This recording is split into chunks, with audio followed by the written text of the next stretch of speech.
And welcome to Crochet Hooks. Please enjoy our free tutorials with just one of a 24-part series on teaching you how to crochet. Subscribe to start receiving our 24 courses that are delivered to your email inbox every few days. By the time you're done, you'll know the ins and outs of crochet. And don't forget to follow us on Facebook and Twitter. So now let's get crocheting with Curtsy. And welcome to lesson number 7, and in today's lesson we're going to actually deviate from what I said in lesson number 6.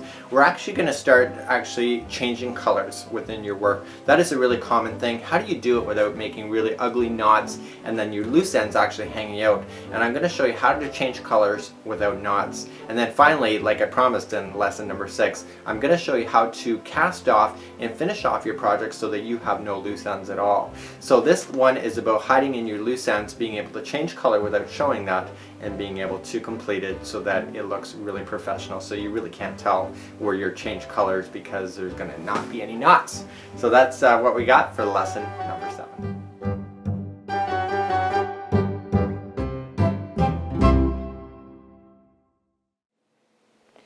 In this tutorial we're going to still use our sugar and cream. This is by Lily, and we're going to be doing a color change, and we're going to switch over to the Bernat Softy Chunky line. So here's where we left off. We were doing a double treble, or we were doing triple crochet, however you want to refer it. And what I want you to do is that I want you to pull out the last stitch. So if you ever made a mistake, you can just pull it out. So let's pull it right out, just one, and put our hook back in. And what we want to do is we want to be able to change colors without knots. You got to remember that crochet is about knot making. These are almost knots in themselves, and when you tug in the wrong direction they tighten onto each other, which is almost like a knot, right? So let's begin again. So we're going to wrap and into the final that we had, pull through, and what I want you to do is that I want you to pay attention here. So we're going to pull through 2 and 2 so that we got the final 2 on the hook. So even if this was double crochet or anything like that, we want to make sure that we have the 2 left on here. We don't want to finish the stitch. What we want to do then is just trim.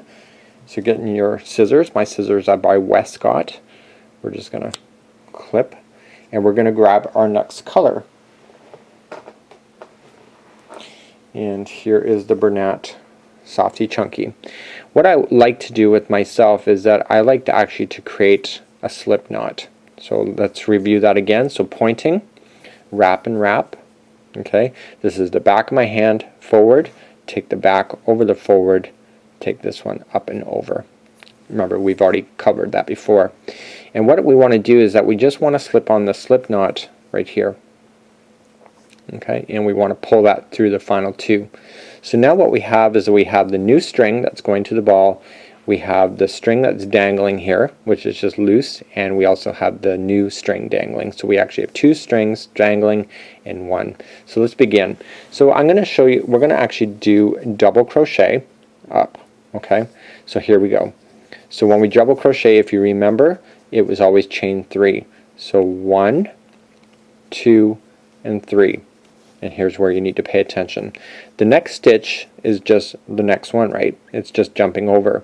And when we wrap this one, because we're going to wrap that, we want to slide underneath these 2 stragglers, the 2 loose ends, and put it into the stitch. So then this yarn is coming out on top, and these 2 are lying over top of the other stitch. Do you see that? So what we want to do then is that when we go to grab this and pull through, that action right there has just trapped in these 2 right into the stitch. So let's begin to double crochet as normal. So 2 and 2. Okay, so let's do it again. So wrap, and this is now facing out the right direction. We're going to slip underneath them. So we're just going to lay these on top, pull through 2 and 2. So wrap in, they're still lying on top, pull through 2 and 2. So wrap.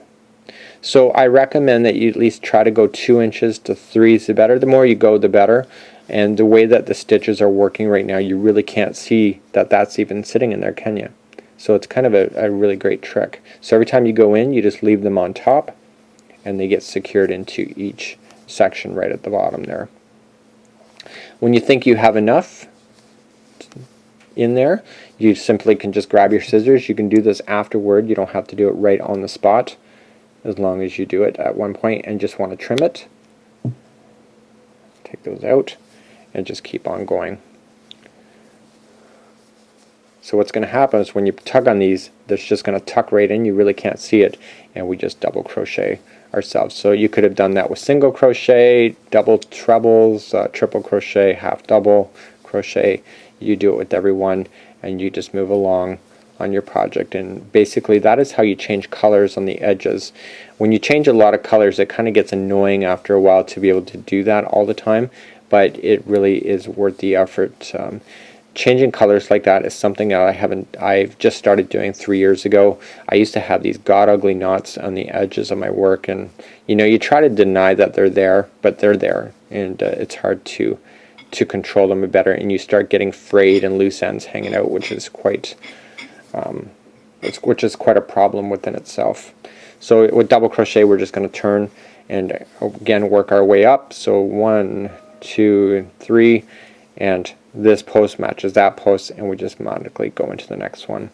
So let's go all the way to the end, and I'm going to just move the camera forward in time, and what we want to just do is we want to cast off, and I'm going to show you how to do that without tying excessive ugly knots and being able to hide in the loose end. So here's the trick to casting off.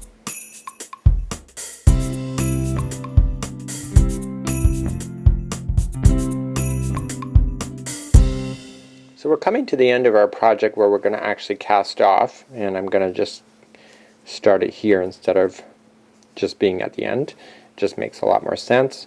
And again, you're looking for your post to match. So if I ended it now, you'll have this piece sticking out. So going into the side piece, remember, and we want to stop. So we're now done this project. So let's learn how to hide that. So what I recommend is that I take the scissors and I take it over my hand, and these are my Westcott scissors, and I'm just going to take them over my hand and trim. Okay, so you don't see any knots yet. And using your crochet hook, you just want to pull up. So you're going to pull that right out. So then look, when I pull on that, it doesn't decrease nothing, it doesn't do anything. And what I want to just do is that I want to just slip it into my 2 fingers like so and let it drape over. And I want to stick in my crochet hook into the same stitch like that. So because this is coming out of that stitch, I'm just going to grab the string and pull it through. But you notice that I'm still holding the string here. So I'm just going to grab a portion of it, and what I want to just do is I want to slip this through that loop. And I want to pull it down like that. Okay, so now all you have to do is that just working your way across. This is the next stitch on the line. Just working your way across, pulling it through. Okay, and so now this side, I'm going to come in from the other side like that, and I'm going to pull that through. This is called weaving. And what I want to just do is that I want to make sure that these stitches, this string stays hidden, so I'm actually weaving it underneath the stitches. And I want to do this for at least 2 to 3 inches. So just back and forth.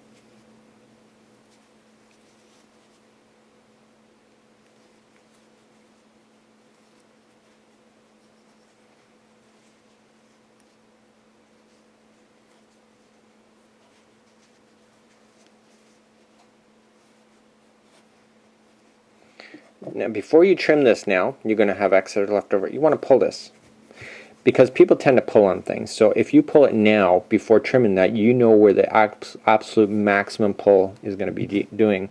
So you can safely now trim this right at that same spot, because you know that if anybody pulls any further, it's not going to fall out, and therefore it's hidden right into position.